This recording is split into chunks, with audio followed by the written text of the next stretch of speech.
Et salut à tous et salut à toutes, on reprend l'antenne pour votre émission Time Out, la première émission radio 100% NBA en direct tous les lundis, en podcast bien évidemment aussi sur toutes les plateformes pour les retardataires. Pour m'accompagner ce soir, la Dream Team, Samuel Zaguri, Antoine Delplanque, Emmanuel Pierre, Léo Stali. Messieurs, je sais que vous râlez quand je vous présente tous ensemble, alors on va faire individuellement. Sam, comment ça va avec ta belle casquette des Bucks sur la tête? Salut à tous, ça va super. Ouais, c'est une casquette des Bucks, mais évidemment, je ne suis pas supporter des Bucks. C'est juste que je la trouve super belle. Tu es supporter de Derrick Rose, et un petit peu opportuniste. Voilà. Léo, comment ça va cette semaine? Ça va beaucoup mieux que mon équipe, les Spurs, mais moi ça va. Mais je vais arrêter de suivre les Spurs par contre jusqu'à la fin de la saison. Ça fait trop mal. En parlant d'une équipe, c'est un petit peu difficile à suivre, Antoine. Les Kings. On est pas mal, on a gagné en back-to-back. C'est pas commun, hein. Laisse-moi au moins ça, s'il te plaît. Pardon, c'est vrai. Et puis, il y a notre fan des Celtics qui est là aussi. Le sourire. Ouais, bah ça va super, hein, comme mon équipe. Toujours grand sourire. Ouvert, tout va bien. Et ben tant mieux. Avec nous aussi pour nous accompagner, un invité de marque. On reçoit Valentin Feuillette qui gère la page Twitter Piston France @Détroit Piston FR. Quoique maintenant c'est bien plus qu'une simple page Twitter, on peut dire que c'est un vrai petit média. On est polyvalent. Comment ça va Valentin? J'ai connu mieux. Ouais, c'est vrai. J'ai connu mieux. On s'attendait, ouais, ça va bien. Ouais, ça va. Non, j'ai connu mieux, faut être honnête. Justement, on va en parler. T'es là avec nous pour parler de ça. L'actualité de la semaine dernière, c'était il y avait la sélection des teams Giannis, team LeBron pour l'All-Star Game. On s'en fout un peu. La vraie actu, c'est la NBA trade deadline avec la fin du mercato pour les non-initiés, si vous préférez. Il y a du mouvement. On va parler avec vous et avec toi aussi Valentin, des Pistons bien évidemment, qui ont bougé avec le départ très remarqué de André Drummond. On profitera aussi pour parler de la situation des Pistons plus globalement dans une deuxième partie d'émission. Et puis en première partie, on va bien évidemment revenir sur tous les trades. Il y a eu pas mal de moves, notamment du côté de Minnesota, notamment du côté de Golden State, Atlanta aussi qui a pas mal bougé. On va essayer d'analyser un petit peu tout ça. Messieurs, on est parti pour le temps mort le plus long de l'NBA. C'est parti pour une heure de Time Out. Tous les lundis, c'est Time Out, la seule émission radio 100% NBA. Actualité, débat, analyse, statistiques, invités. En compagnie de Yonim et son équipe de chroniqueurs, le meilleur de l'NBA est passé au crible chaque semaine. Ouais, Yonim, t'as oublié de préciser qu'il y a une nouveauté dans Time Out. Aujourd'hui, on a ramené un public. Et c'est ce que si vous voulez assister à l'émission de Time Out, faites comme Samy. Venez dans d'entendre des applaudissements. Nous avons un autre invité de marque à mes côtés. Samy qui avait déjà fait des apparitions très remarquées aussi l'année dernière dans l'émission, qui est là, fan des Warriors, si je dis pas de bêtises, Samy. Ah oui, c'est vrai. Exactement, c'est vrai. En tant que grand fan de basket, je ne loupe pas une émission et je suis ravi de retrouver autour de la table ce soir pour évoquer avec vous ma passion pour le ballon rond. Et on est très content de t'avoir aussi, Samy. Juste avant de lancer l'émission, 2-3 petits trucs les gars. Je vous rappelle que vous pouvez bien évidemment nous retrouver sur les réseaux sociaux, Twitter, Instagram, Facebook aussi. Et puis, dernier petit truc aussi à vous annoncer, on va vous faire gagner des t-shirts avec le cercle. Alors c'est ce soir qu'on vous fait gagner tout ça. Alors il y en a un aux couleurs des Hornets, l'autre aux couleurs des Bucks, même s'il est noir, il y a quand même marqué Bucks en gros dessus. Ce sont des maillots événements du match qui avait lieu à Paris, NBA Paris Game. On vous les fait gagner sur les réseaux sociaux. C'est simple, il suffit juste d'aller sur la page Twitter, de retweeter le tweet qui va être posté, de follow le collectif Le Cercle, c'est le rassemblement des comptes FR, de nous follow bien évidemment, et puis de mentionner en commentaire quel maillot, quel t-shirt vous voulez, celui des Bucks ou celui des Hornets. On vous fait gagner ça, tirage au sort la semaine prochaine. N'hésitez pas à participer. Messieurs, on est parti, on va parler basket pendant une heure. Je me tourne vers toi, Léo. Comme d'habitude, tu nous as fait un petit tour de la NBA. Tu nous as récapitulé ce qu'il ne fallait pas manquer cette semaine. Je te laisse la parole pour les news de la semaine.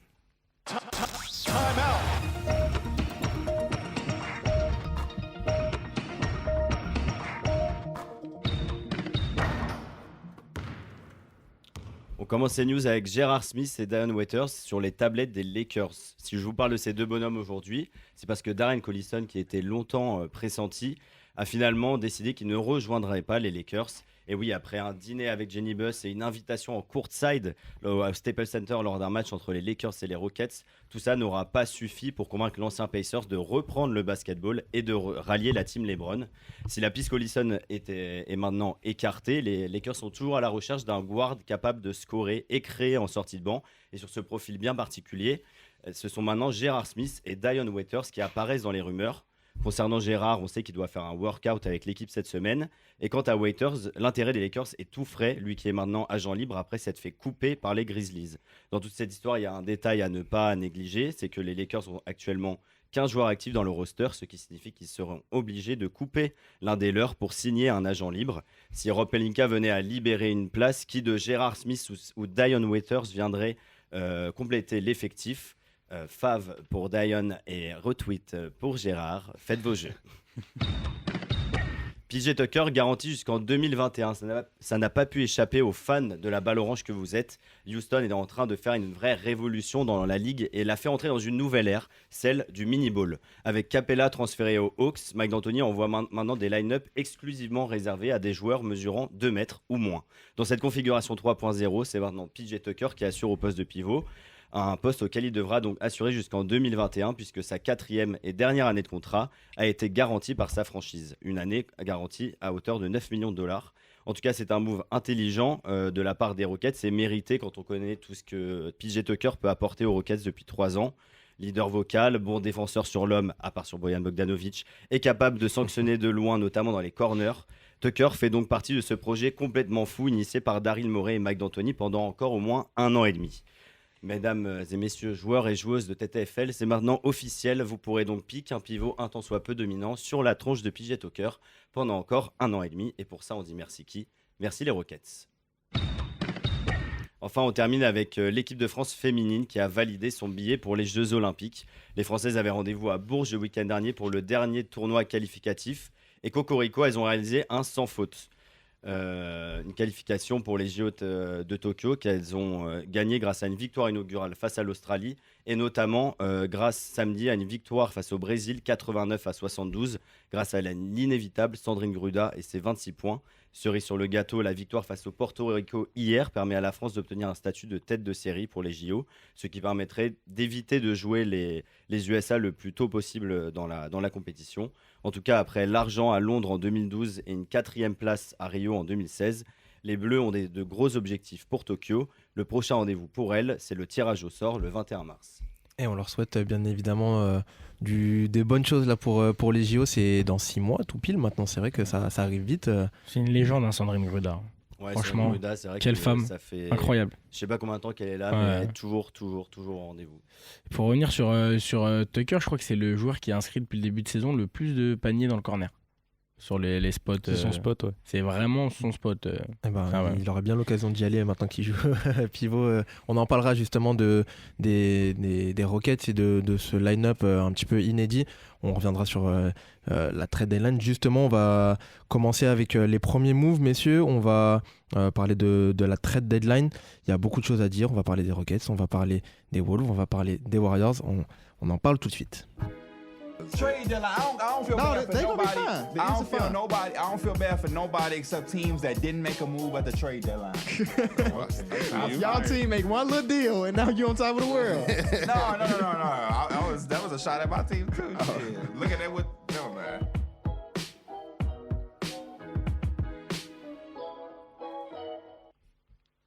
Et avant de parler de ces grosses équipes des Wolves, des Warriors, même des Pistons, hein, pourquoi pas tout à l'heure, je vais quand même vous récapituler un petit peu les autres moves. Alors on va vite fait les mentionner, on va pas forcément s'attarder dessus, c'est juste pour que vous ayez un petit peu les clés pour comprendre de quoi on va parler ce soir. Au tout début de la trade deadline, il y a Jordan Clarkson qui était arrivé du côté du Jazz. Ça avait fait beaucoup de bien au Jazz et il a tout de suite performé. Hier soir aussi notamment.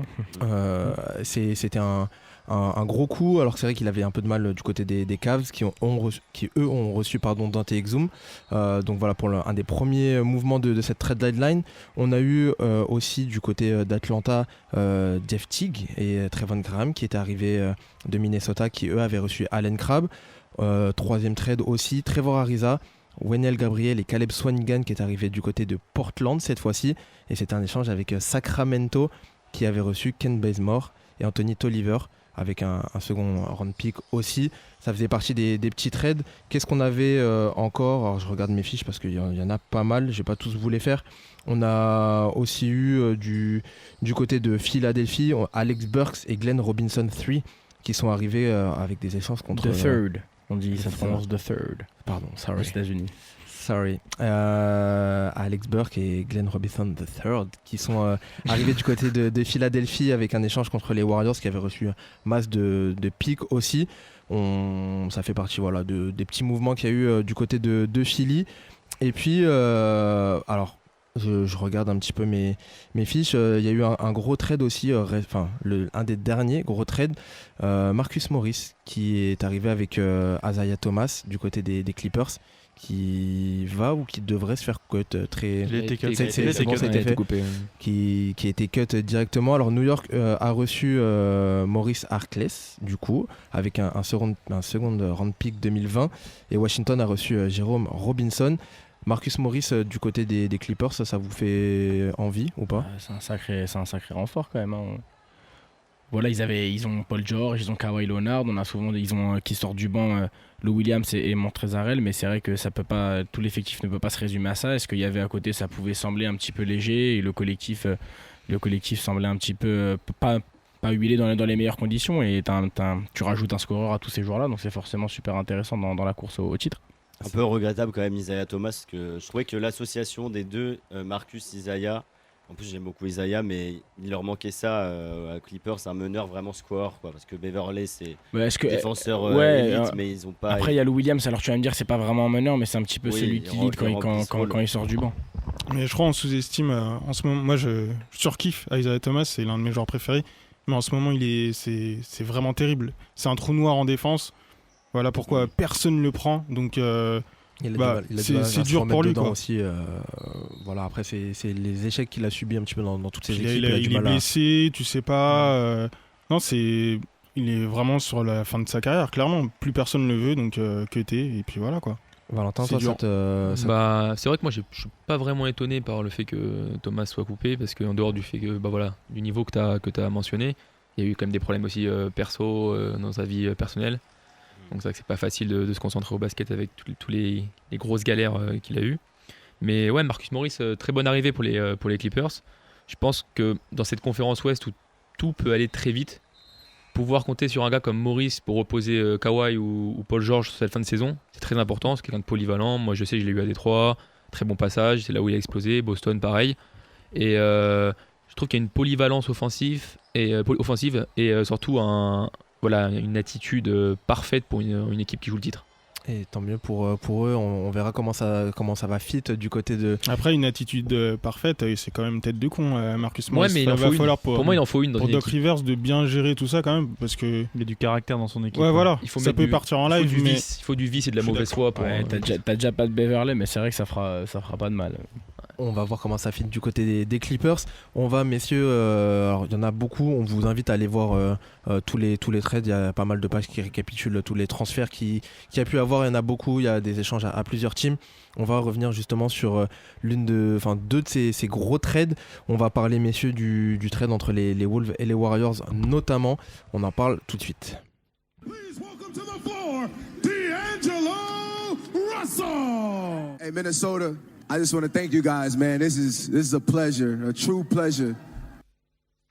Alors, on va parler trade, messieurs. Alors, il y a eu beaucoup de mouvements du côté de Minnesota. 8 nouveaux joueurs qui sont arrivés dans le nord des États-Unis. Alors, pour le premier trade, je vais essayer de vous récapituler ça de manière claire et distincte. On a eu un trade entre les Warriors et les Timberwolves avec D'Angelo Russell, Jacob Evans et Omari Spellman qui sont arrivés dans le nord. Andrew Wiggins et des pics qui sont arrivés du côté des Golden State Warriors. Avant ça, on avait aussi, alors je vérifie, je les cherche, on avait aussi un trade à 4 équipes plus tôt dans la semaine. Là, gros bordel aussi avec Robert Covington, Jordan Bell qui sont allés du côté de Houston, Clint Capella, Néné qui sont allés du côté d'Atlanta. Néné qui a été coupé. Qui a été coupé aussi. Et du côté de Minnesota, on a récupéré Malik Beasley, Juan Hernan Gomez, Evan Turner et Jared Vanderbilt.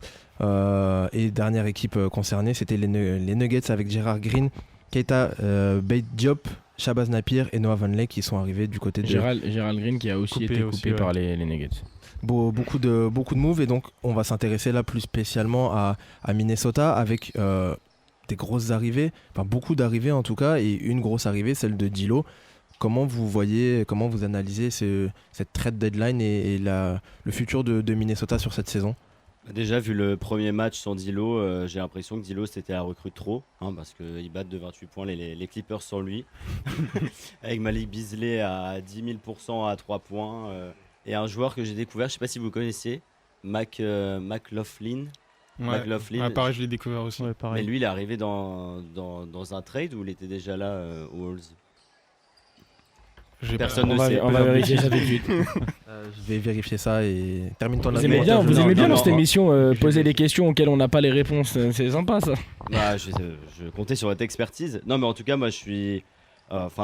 Les Warriors voulaient D'Lo depuis super longtemps. J'ai quand même été surpris du package en fait. Moi, je pensais que les Wolves allaient devoir être obligés de donner beaucoup pour D'Lo, notamment leur premier tour leur premier tour de draft de cette année.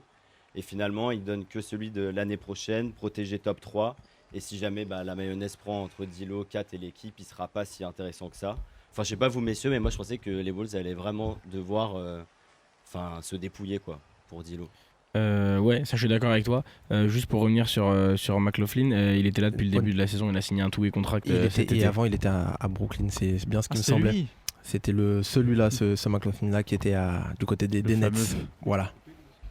Mais après, pour parler des Wolves, enfin, moi, comment je vois la chose, c'est je vois enfin un projet concret entouré de... Parce que ça marchait pas, on allait, je pense, droit dans le mur, ou en tout cas le plafond, il était vraiment trop bas, avec un Wiggins et un Cat.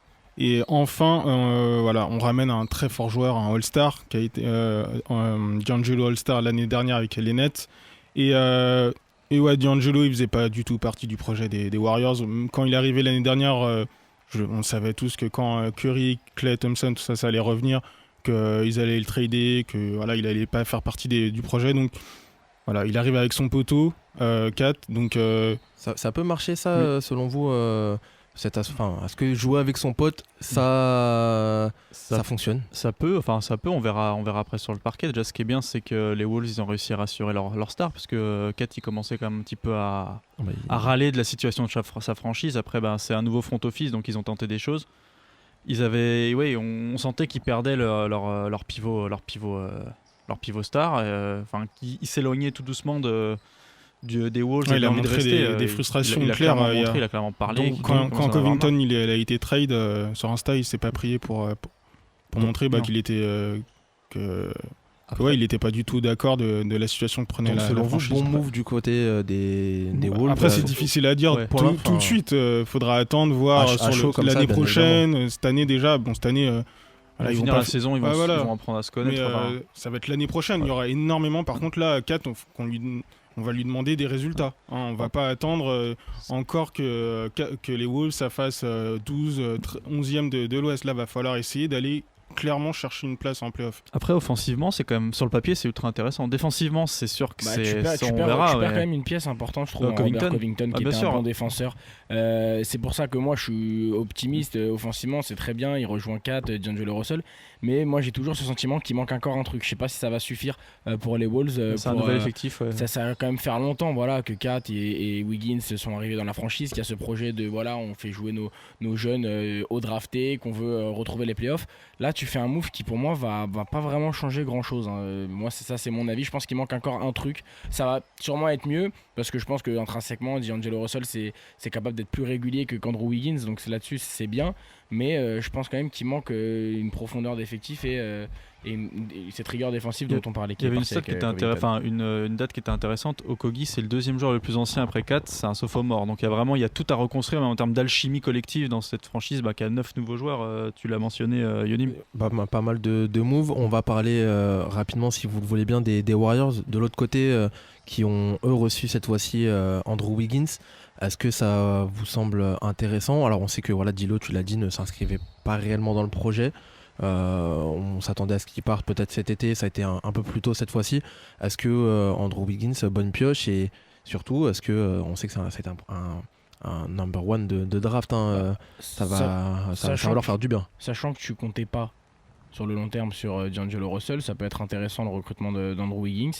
Après, il y a 2 courants de débat. C'est ouais, mais le mec, voilà, il est inconstant, il en fait qu'à sa gueule, c'est pas un bosseur, il a pas la mentalité, donc tu peux être pessimiste. Mais de l'autre côté, t'as des mecs qui ont l'expérience de gagner une NBA et d'avoir une méthode de travail rigoureuse, qui sont des mecs comme Stephen Curry, Klay Thompson, surtout Draymond Green, qui vont pouvoir, je pense, lui mettre des tapes sur l'épaule et lui dire voilà, t'es arrivé ici, t'es pas à Minnesota, et qui vont pouvoir le faire grandir, je l'espère, parce que c'est un joueur, on en parlait un petit peu en off juste avant, notamment avec Samy qui connaît très bien Andrew Wiggins.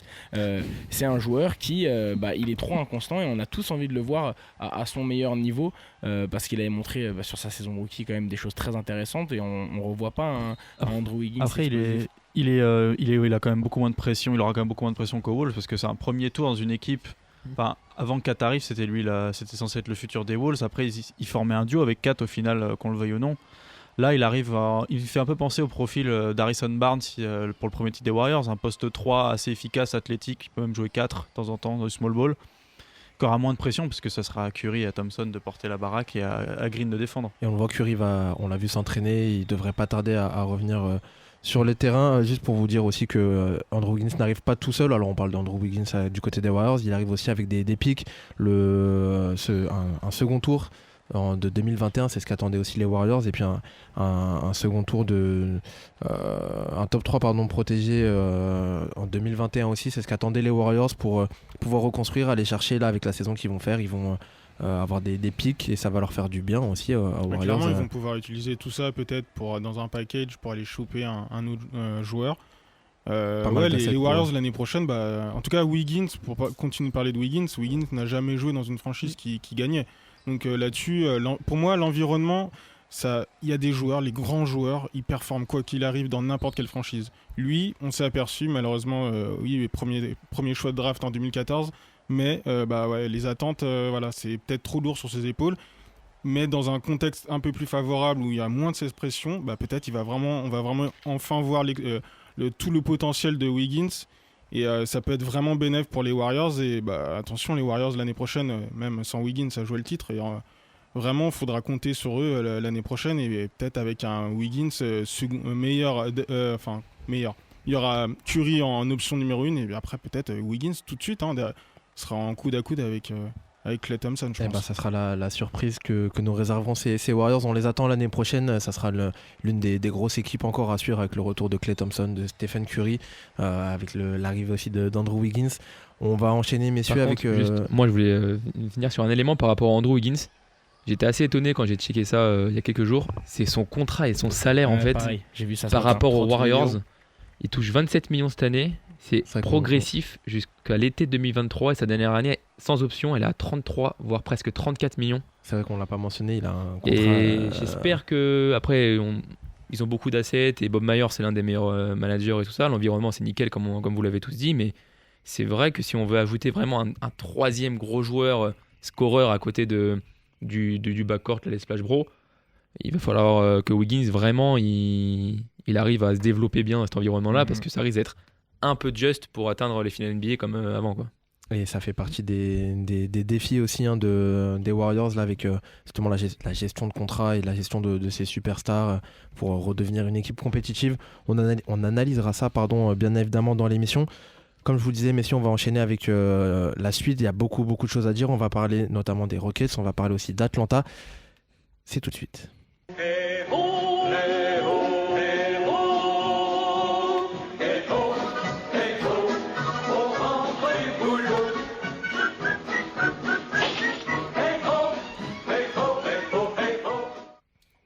Les Rockets qui sont... là, on va pas commenter ce qui vient de se passer.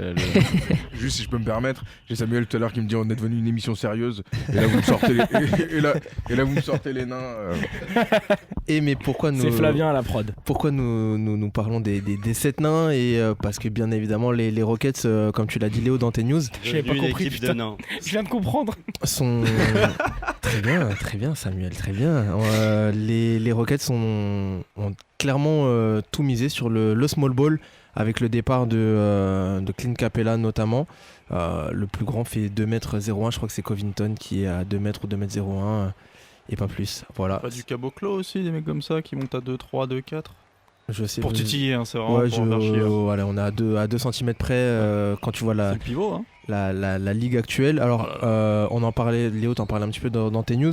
Comment vous analysez ce départ? Alors, c'est vrai que c'était un gros départ du côté d'Atlanta, notamment avec ce trade et ce départ de Clint Capella.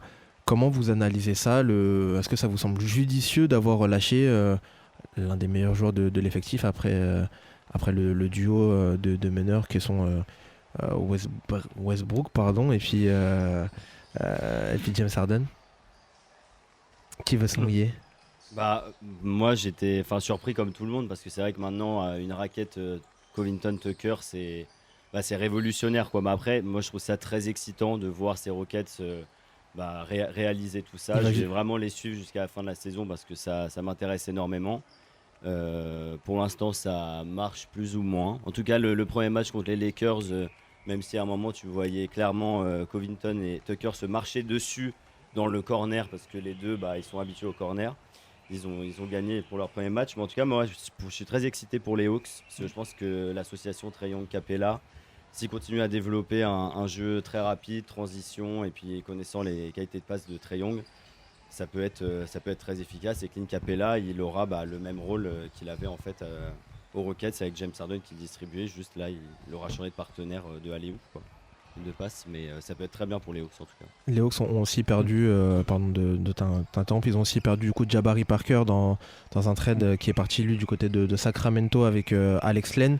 Ça fait qu'il leur manquait un petit peu de taille. Ils ont récupéré aussi Skal Labissière en poste 4 justement pour et Dedmon pour verrouiller la raquette. Excitant du côté d'Atlanta, mine de rien. Ouais, très excitant. C'est très excitant. En fait, on est passé d'une équipe qui était extrêmement jeune en début de saison avec seulement Vince Carter qui était vraiment un vétéran. Aujourd'hui, avec un Jeff Teague qui est arrivé, Capella qui a quand même un peu d'expérience, bon, c'est pas non plus un vétéran.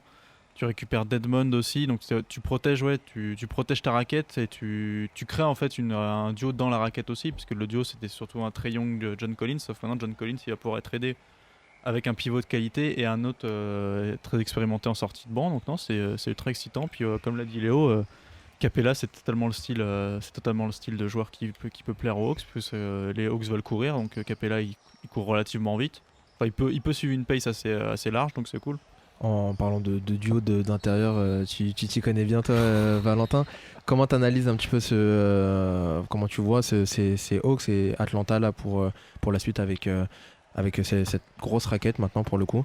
Déjà moi, là où je suis, bon, d'un point de vue objectif on va dire, les Hawks c'était sur Drummond avant Capella. Et moi en tant que fan de Drummond, je voulais qu'il aille là-bas parce qu'il avait enfin un meneur avec une intelligence de jeu capable de lui donner pas mal de ballons. Et finalement, si je me mets à la place des Hawks, ils ont un profil plus ou moins similaire de pivot à l'ancienne pour 10 millions de moins. Et honnêtement, c'est vraiment intéressant. Là, le contrat, il est verrouillé encore 4 saisons, je crois. Enfin, la dernière saison, elle est à 18 millions. Il n'y a pas de player option, pas de team option. Donc ouais, là, ils ont leur pivot. Comme l'a dit Antoine, il a quand même assez d'expérience. Il a des finales de conférence, etc. Et voilà, ça apporte enfin un peu de viande dans la raquette, capable d'être bien servi par Trae Young. Et sa paire avec John Collins, elle est, sur le papier, moi, elle m'a l'air assez intéressante, assez polyvalente. Si John Collins commence à devenir vraiment régulier au large, ça peut vraiment devenir une belle raquette. Et comme l'a dit Antoine, il y a quand même des joueurs qui sont venus comme Dedmon, etc., qui sont plus tout jeunes, qui connaissent bien la NBA, etc. Non, honnêtement, moi, c'est un move parfait. Surtout, ils n'ont pas énormément envoyé, il me semble. Si tu as le trade sous les yeux, j'étais assez étonné. On en parlait avec Joris, justement. Alors, du coup, pour récupérer Dedmon, ils ont envoyé Jabari Parker et Alex Len sur le trade avec les Rockets. Je cherche ça. Evan Turner. C'est ça, Evan Turner et un second tour, je crois. T'as rien perdu, quoi. Ouais, t'as rien perdu, c'est rien. Total, ouais. C'est un contrat expirant qui joue plus. Et un second tour pour ton pivot titulaire pendant 4 ans. Il y a des trades partout, je crois que c'est ça. Non, je crois que c'est Evan Turner. Donc, à 18 millions, il me semble, la saison. Pas propre aussi de la part des Rockets, parce qu'on sait que Capella, il avait quand même vachement attendu l'été de sa prolongation, justement, qu'il avait fait même une ristourne salariale. Bon, après, ça, c'est un business entre lui et sa franchise. Il a fait une ristourne salariale, justement, pour que les Rockets continuent de se renforcer et qu'au final, il a servi de chair à canon il a été balancé contre presque rien, quoi. Messieurs, on va parler des autres équipes aussi, très très rapidement bien évidemment, mais il y a des outsiders qui ont réussi un petit peu à se renforcer. On va parler de Miami, on va parler un petit peu de Denver aussi. Vous allez me dire ce que vous en pensez rapidement avant de passer à la suite. La suite, c'est les Pistons, c'est André Drummond, mais avant ça, on parle des premières équipes. Jones Jr. with the opening assignment of defending Lillard, and down this end it's Jones Jr. sending it out for a none through. Kaboom! Messieurs, du côté de Miami, on a un joueur qui a un petit peu fait la polémique ces derniers jours avec un départ un petit peu controversé du côté de Memphis, mais ils ont quand même réussi à récupérer un gros joueur, le Heat. Comment vous voyez cette arrivée de Diggy Pour moi, c'est une masterclass d'Iguodala. Non, je rigole. Comment vous analysez? Est-ce que, selon vous, ma question est assez simple, est-ce que Miami était déjà un prétendant pour le titre à l'Est? Est-ce qu'ils se sont réellement renforcés? Est-ce que ça a augmenté grandement leurs chances pour obtenir le titre? Clairement, tu rajoutes de l'expérience, des personnes qui connaissent les playoffs. Iguodala, on va pas rappeler son CV. C'est un mec qui... On va pas non plus rappeler ce qu'il a fait à Memphis. D'ailleurs, il est jamais allé à Memphis. Et donc à Miami, il a signé pour 2 ans. Un contrat garanti, l'autre anti-team option. Donc c'est parfait pour Pat Riley. Bien joué.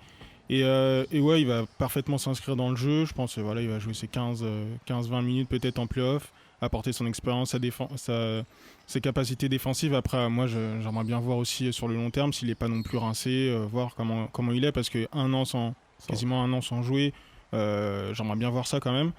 Et Jake Crowder, je trouve ça génial. Jake Crowder qui est arrivé aussi avec ça rentre parfaitement dans le système trendy.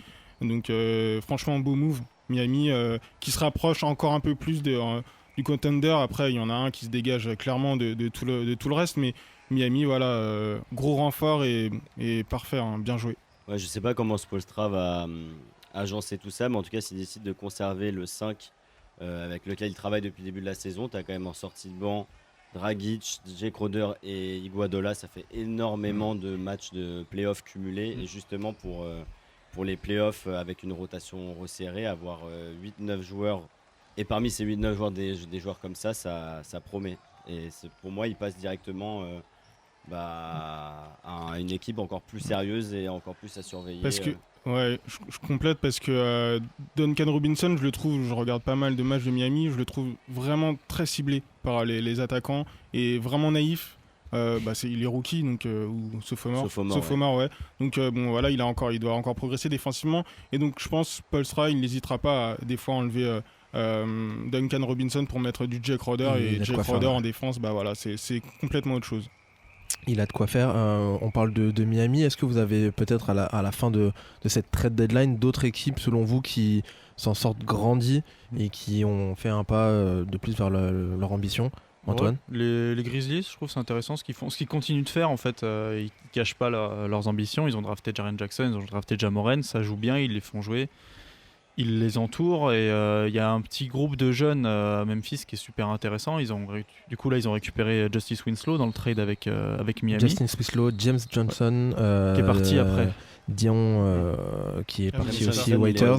Et puis aux Wolves après, et James Johnson. Gorgui Dieng qui est venu aussi, pas mal de moves à Memphis. Intéressant selon toi tu bricoles, tu te renforces et tu as une base de jeunes super intéressante de 4, 5, 6 jeunes à peu près entre 19 et 23, 24 ans. Ils savent ce qu'ils veulent faire, c'est intéressant. Après on verra s'ils arriveront à accrocher les playoffs ou pas parce que maintenant faut durer. Puis, Mais déjà juste de dire ça, c'est monstrueux, c'est n'importe quoi. Pour moi le projet de reconstruction il est parfait. Ça s'est fait en à peine un an, c'est magnifique. J'ai vu un tweet qui m'a fait rire, c'était les Sixers, ils ont trust the process pendant 5 ans, les Grizzlies ils l'ont fait en 5 mois. Ah mais c'est ça, c'est ce que je disais d'ailleurs sur Twitter il y a quelques jours, franchement, on n'est pas loin d'une masterclass du front office des Grizzlies. Ils ont perdu Mike Conley et Marc Gasol, soit leurs deux plus grosses légendes, et en moins de 12 mois, ils se retrouvent avec l'un des meilleurs projets de la ligue. Et l'un des meneurs les plus excitants, l'un des intérieurs les plus excitants, un coach qui est rookie et qui a l'air de bien tenir son groupe. C'est incroyable, franchement. On en parlait dans l'émission il y a quelques semaines. C'est vrai que ce que fait les Grizzlies et Memphis, Bravo, félicitations Ils ont à cette prolongé équipe. Dylan Brooks pour 30 ans. 30 ans. 30 ans, ça fait beaucoup. 30 ans. Ça, c'était les contrats à l'ancienne. Ça, dans les années 70, le baseball, ça. 80. Le contrat est 30 verrouillé. millions sur 3 ans. Mais c'est vrai que gros travail du côté de Memphis. Miami, Memphis, est-ce que vous avez une autre équipe qui vous sort grandi de cette trade deadline ou pas? Moi, c'est pas grandi, moi, c'est Denver, je comprends pas trop ce qu'ils font. Je sais pas pourquoi, moi, ils m'avaient l'air d'avoir un projet cohérent, et là, ils ont enlevé les quelques éléments qui apportent un équilibre parfait pour jouer le titre, notamment Mac Beasley, etc. Et même, je comprends pas vraiment. À part l'arrivée de Keita Diop, qui est un jeune que j'aimais bien pour m'être renseigné, etc., lors de la draft. Là, c'est vrai que je comprends pas, je trouve que ça. D'ailleurs, il y a un manque qui avait besoin de bouger, quoi. C'est ça, c'est une équipe qui n'avait pas besoin de bouger. T'enlèves Hernan Gomez avec Plumlee qui a une saison difficile sur le plan physique. Tu comptes sur Jokic pour rejouer 40 minutes. Comme il le fait beaucoup trop souvent en ce moment. Surtout que Plumlee faisait du bien quand il sortait du banc. Bah Plumlee il est encore là, mais il est blessé. C'est Hernan Gomez qui était. Oui, c'est ce que je te dis, c'est que t'avais un mec qui faisait du bien et maintenant t'as plus personne. C'est ça, ouais. En sortie de banc. Donc effectivement compliqué à voir comment ça va se passer du côté de Denver. On retiendra Val si jamais ça tourne mal du côté de Denver, que tu nous avais alerté dans l'émission des difficultés. On va revenir avec toi Valentin sur le gros trade avec Clint Capella bien évidemment, mais le gros trade de cette trade deadline, c'est bien évidemment André Drummond qui est parti, qui s'est en allé de Détroit avec beaucoup d'émotions pour certains. On va analyser un petit peu ce trade et puis on reviendra avec toi aussi sur la suite de la saison pour les Detroit Pistons. On en parle tout de suite de Dédé. He hails from Montaigne in Mount Vernon, the Huskies of Connecticut. At 6'11", working the rim, this is Detroit, Andre Drummond. Ça va, Flav l'a respecté. Ouais, c'est pas trop sympa ça quand même de mettre ça dans les oreilles. on est désolé. Alors pour rappeler le trade qui a eu lieu, André Drummond qui appartenait du coup aux Pistons s'en est en allé du côté de Cleveland en échange de John Henson, de Brandon Knight et d'un second tour 2023. C'est horrible à entendre. Comment t'as réussi à terminer la phrase juste? Je suis désolé, c'était pour informer nos auditeurs. De qui est le second tour aussi? Des Warriors. Des Warriors, effectivement. Messieurs, comment, première réaction, alors tu as longuement réagi sur les réseaux aussi, comment t'analyses un petit peu ce trade, André Drummond qui est un des gros joueurs de cette ligue, ouais. et surtout de Détroit, qui s'en va pour rien. On a fait la blague en long, en large, en travers, mais pour 3 cacahuètes et 2 mars. C'est ça, c'est même pas une blague en fait. Moi, c'est comme je l'ai dit depuis jeudi soir, c'est pas son départ qui me dérange en soi. Ça a beau être l'un des joueurs, voilà, je suis attaché à lui parce que c'est celui qui est là depuis le début de mes années NBA. C'est clairement mon joueur préféré, celle-là encore aujourd'hui, mais son départ était nécessaire en soi pour entamer une reconstruction parce que le projet n'allait nulle part. Maintenant, c'est la gestion du dossier qui a été catastrophique, et Dieu sait que le nouveau front office n'a pas fait énormément d'erreurs depuis qu'ils ont remplacé Stan Van Gundy dans les bureaux. Mais là, il y a une gestion du dossier depuis un mois. Faut quand même rappeler que Drummond, il est sur le marché depuis presque Noël. Il y a eu des offres, il y en a que les Pistons ont refusé pour faire monter les enchères, tout ça pour l'échanger à 25 minutes de la fin de la deadline contre rien du tout, parce que j'étais même pas contre l'idée de le brader, parce que pour moi, il fallait vraiment qu'il parte. Le brader, c'était pas grave.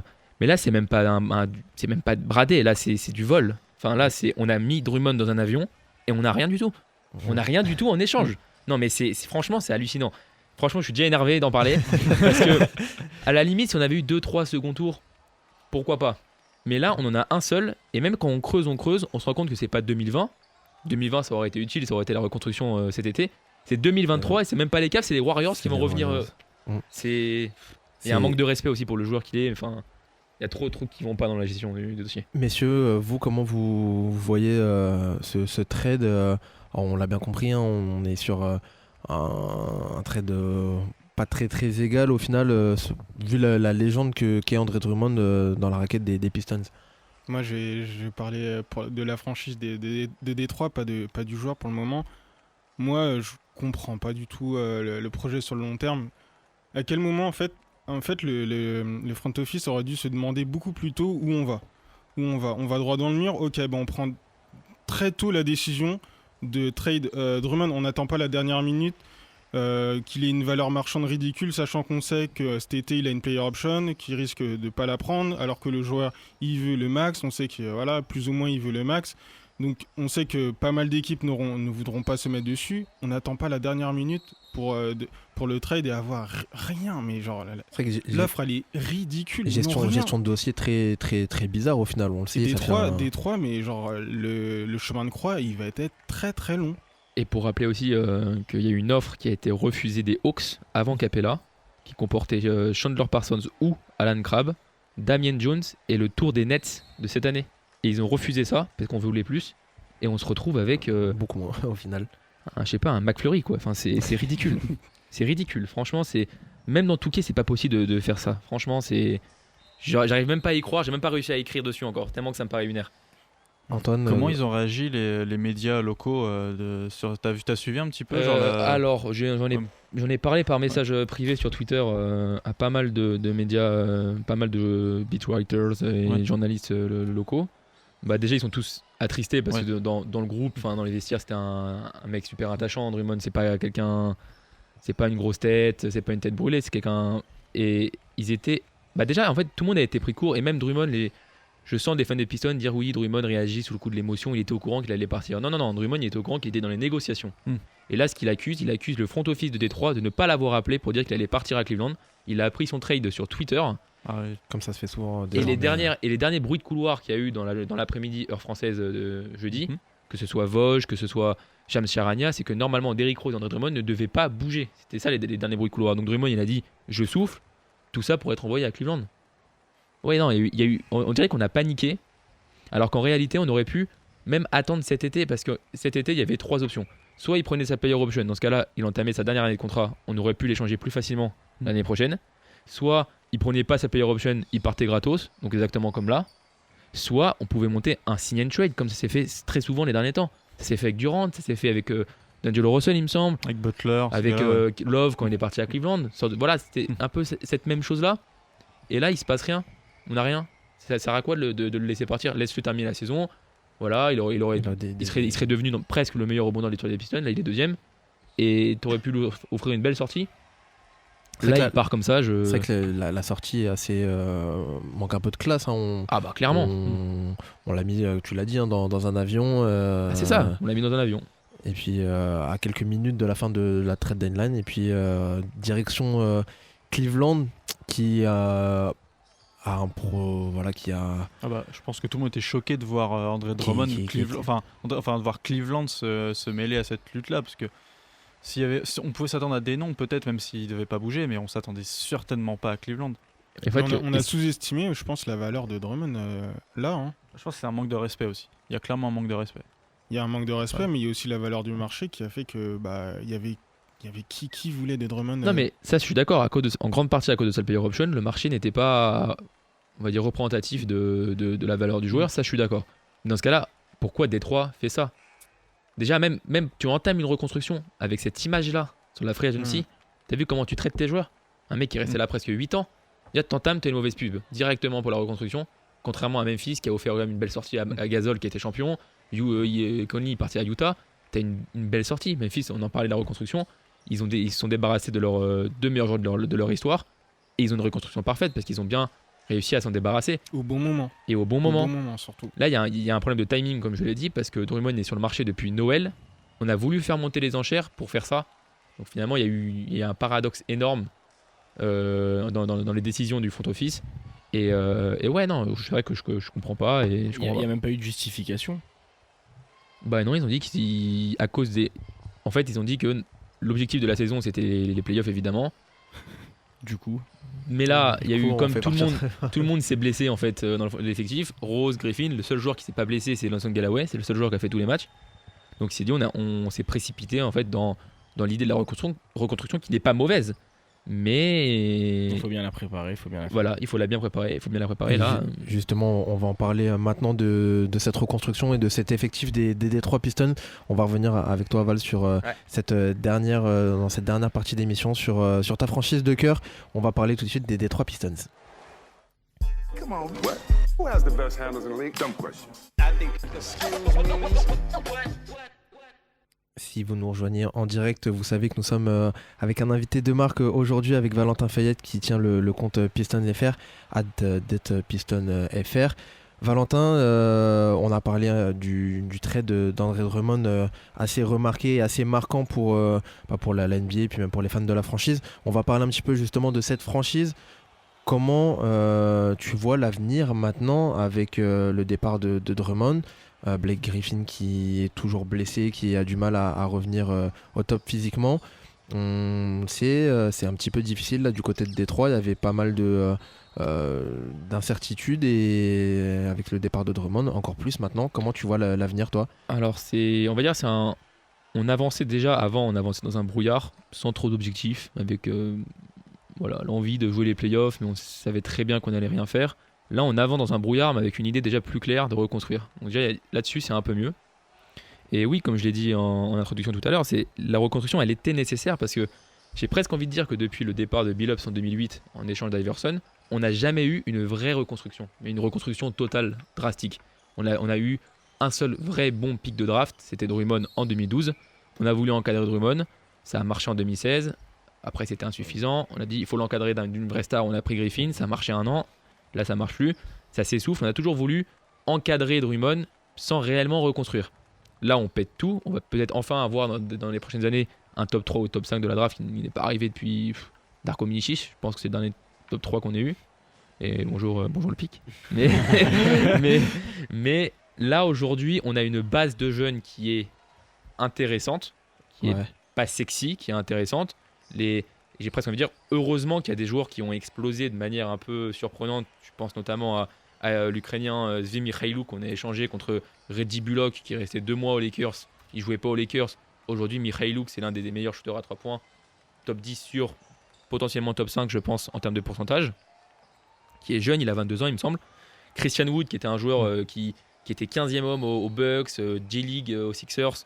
Là on voit que c'est un très bon pivot qui a déjà atteint la barre. Le premier match de l'ère post-Drummond contre KC, il tape un 27, 13, 5 à 3 sur 6 à 3 points.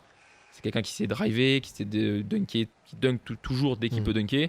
Il shoot bien, il a 23, 24 ans, c'est pas mal.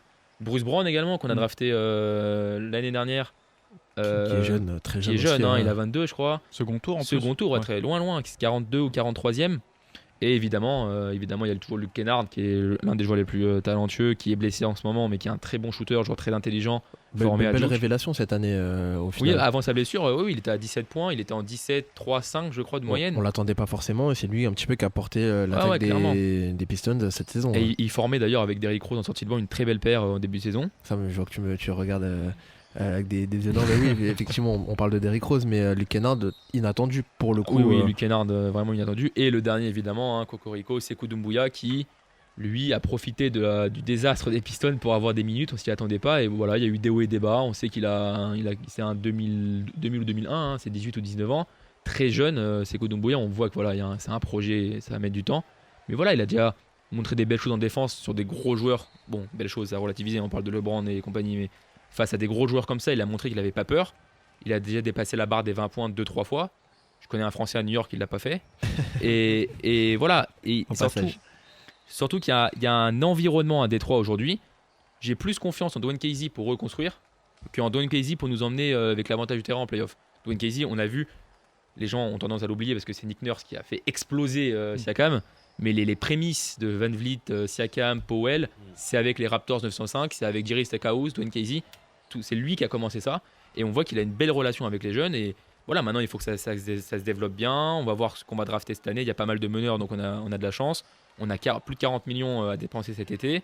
Donc voilà, le salary cap, il respire enfin. On va voir ce qu'on va drafter. Peut-être Cole Anthony, peut-être autre chose. Mais bref, on reconstruit. C'était nécessaire. Maintenant, cette reconstruction débute avec un goût amer par rapport à la gestion du dossier de Drummond qui est catastrophique. Maintenant, on va voir ce qu'on va faire de Griffin. Il va déjà essayer de revenir en septembre en bonne santé pour l'échanger ensuite. Et Derrick Rose, on va voir cet été si on reçoit des belles offres. Quoi. Il en a pour jusqu'à quand, Griffin Là, il va revenir, il va reprendre les activités basket, si on traduit vulgairement, en juillet, je crois. Ok. Et qui a prévu de Détroit avec Reggie Jackson. Il y avait des rumeurs de cut à un moment. Effectivement, le joueur apparemment dit qu'il ne veut pas partir, mais il y a quand même beaucoup de sources différentes qui disent qu'il veut un buyout, notamment Mark Stein d'ESPN, qui est quand même assez sérieux. Donc on verra. Pour le moment, il n'est pas si mal que ça dans les premiers matchs sans Drummond. Mais en tout cas, une chose est sûre, à moins de gros sacrifices financiers, on ne va pas le prolonger, hein, il ne fait pas partie. Surtout quand on voit comment le nouveau front office s'est débarrassé de Drummond, qui était la fondation de l'ère Van Gundy. Red Jackson, c'était on va dire la deuxième pièce de l'ère Van Gundy. Je vois pas pourquoi on le conserverait. Antoine, non, c'est pas une question. Qu'est-ce qui va manquer qu'est-ce que tu aimerais aller chercher toi dans les années Est-ce que tu as un joueur en tête que tu aimerais voir arriver, un profil que tu aimerais développer du côté de Détroit, aller chercher je sais pas sur les drafts ou même peut-être monter des trades, quelqu'un qui te ferait step up justement pour que ce projet de reconstruction arrive plus vite du côté de Détroit? Pourquoi pas il court vite. Ouais, le Mbappé du basket, c'est une bonne idée. Mais non, blague à part, déjà on va voir la fin de saison. Déjà la fin de saison, ça va être focus sur tous les jeunes que j'ai cités précédemment. Ensuite, on va prendre étape par étape. Il y aura la draft en juin. On va voir la loterie, elle va nous mettre à quelle position. Mais ouais, il y a des Cole Anthony. On a de la chance, il y a beaucoup de meneurs. Ça, c'est déjà une bonne chose. Malheureusement, la draft, elle n'est apparemment pas si énorme en termes de gros potentiel cette année. Donc on verra, ça se trouve, on va faire un trade le soir de la draft. On va avoir un deuxième premier tour. Ça, on peut pas trop le savoir. Mais je pense que c'est un peu tôt. De toute manière, vu le marché, Détroit, ça va être par la draft. Ça va pas être par la free agency, c'est évident. Donc oui, l'idéal c'est de retrouver un axe, déjà un meneur, parce que dans l'NBA aujourd'hui tu peux rien faire si t'as pas un meneur de classe au moins top 15 de la ligue quoi. Donc ouais, il va falloir un meneur, il faudra développer les jeunes et essayer d'entourer ça de vétérans. On va voir si Maurice va prendre son option, on va voir si Langston Galloway sera conservé, si Derrick Rose sera conservé, mais en tout cas moi le projet sur les free agency prochaines, c'est d'essayer j'ai honte de dire ça, mais de suivre l'exemple de New York. Je sais que la phrase est bizarre, mais de proposer des contrats très courts en fait à des joueurs. Par exemple, si je sais pas combien veut Van Vliet cet été, mais tu fous la blinde sur Van Vliet 1 an ou 2 avec une team option, pareil sur Harrell, ce genre de joueurs-là, dans une reconstruction 1 an ou 2, et ça peut aider les jeunes, etc. Et c'est ces types de joueurs-là qu'il faut viser sur des durées très courtes. Et déjà, la priorité numéro 1, c'est des très bons joueurs. Si Détroit arrive à choper ça, évidemment, c'est pas des Taj Gibson et des... C'est sûr, mais il faut... Quand je te parle à mon avis, il va falloir mettre beaucoup d'argent pour voler Harrell aux Clippers et Van Vliet aux Raptors. Donc ça risque d'être un peu trop surpayé par rapport aux joueurs, mais si c'est sur contrat court, ça va. Mais ouais, surtout la priorité numéro 1 cet été, c'est de verrouiller Christian Wood. Parce que lui, il y a un candidat qui va nous prendre, je pense. Déjà là, on a refusé des offres de Boston, Houston, Toronto. On était intéressés, c'est vrai. Donc là, il va falloir le prolonger sur 3-4 ans, essayer de voir entre 8 et 12 millions. On a de l'argent, donc ça va. Mais en tout cas, il ne faut absolument pas le perdre, sinon on est vraiment dans le roussi. Toi qui connais mieux la franchise des Detroit Pistons que nous et la ville notamment, est-ce que tu estimes que la franchise en général est attirante pour les joueurs? Est-ce que c'est quelque chose qui... est-ce que les joueurs ont envie d'aller signer là-bas? Alors on parlait du trade de Drummond et du front office qui avait un petit peu merdé là-dessus, mais est-ce que globalement quand même les joueurs ont envie d'aller à Memphis? On parle des marchés, des petits marchés, des gros marchés. Comment t'estimes le marché toi des Pistons? Moi je pense qu'il est très très faible, et c'est d'ailleurs ce qui a forcé Stan Van Gundy, qui est quand même resté 4 ans.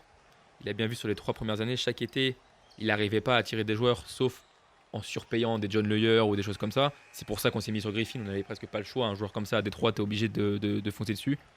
Et non, c'est très très faible. En fait, les Pistons, ils vivent exclusivement sur leur histoire des bad boys des années 2000. Il n'y a que ça d'attirant. La ville, elle se reconstruit, mais voilà, c'est pas non plus une des plus belles villes des États-Unis, même si la banlieue, là où les joueurs vivent, est plutôt pas mal. Mais voilà, la ville n'est pas incroyable. La salle est complètement vide à cause des prix des places qui est beaucoup trop cher par rapport au contexte économique de la ville. À l'heure actuelle, les Pistons n'ont pas gagné un match de playoff depuis 2008. Ça va faire 12 ans. C'était les finales de conférence contre Boston, il me semble. Ouais, c'est ça, Boston qui est champion après. Oui, non, la situation des Pistons n'a rien d'attirant pour des grosses stars. et même pour des stars de second couteau, quoi. Et là, c'est vrai que dans une situation où ça sera qu'avec la draft, et malheureusement, les dernières drafts, Stanley Johnson, Henry Lanson, tout ça, c'était des gros échecs. Donc maintenant, il faut bien drafter, bien développer. Eh ben, c'est tout ce qu'on vous souhaite, en tout cas pour les Pistons. Merci Val d'être venu avec nous. On va conclure cette émission spéciale trade et spéciale trade deadline. On a parlé de Drummond, on a parlé de toutes les autres franchises avec la fin de cette période de transfert. Messieurs, je vous donne rendez-vous la semaine prochaine. Je vous rappelle quand même que vous pouvez gagner des t-shirts sur les réseaux sociaux. Allez sur notre page Twitter. Alors, on sera sûrement là la semaine prochaine pour une émission spéciale. Voilà, on dit pas de quoi, mais vous vous en doutez bien évidemment. Messieurs, rendez-vous la semaine prochaine. Kiffez bien, passez une bonne semaine NBA. N'oubliez pas ce qui arrive ce week-end. Ça va être un gros week-end. À la semaine prochaine. Kiffez bien. Ciao. Bonne semaine à tous. Merci Samy. Retrouvez-nous sur Twitter, Facebook, Instagram, Timeout On Air et Timeout-NBA.